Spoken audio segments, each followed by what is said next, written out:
হাম ও হামের উপসর্গে থামছে না মৃত্যুর মিছিল। এখন পর্যন্ত অন্তত ৪৭৫ জনের প্রাণ হারানোর খবর পাওয়া গেছে।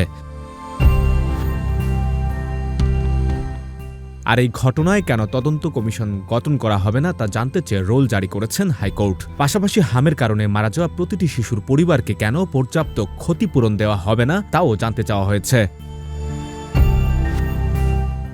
মঙ্গলবার বিচারপতি রাজিক আল জলিল ও বিচারপতি দেবাশিস রায় চৌধুরীর সমন্বয়ে গঠিত হাইকোর্ট বেঞ্চ দুটি পৃথক রিট পিটিশনের শুনানি শেষে এ রুল জারি করেন। এছাড়া হামের প্রাদুর্ভাব নিয়ন্ত্রণে সরকারের গৃহীত পদক্ষেপ আদালতকে জানানোর নির্দেশ দেওয়া হয় রুলে।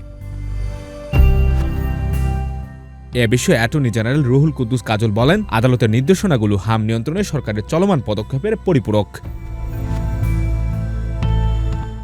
সঞ্জয় দত্ত, বৈশাখী সংবাদ।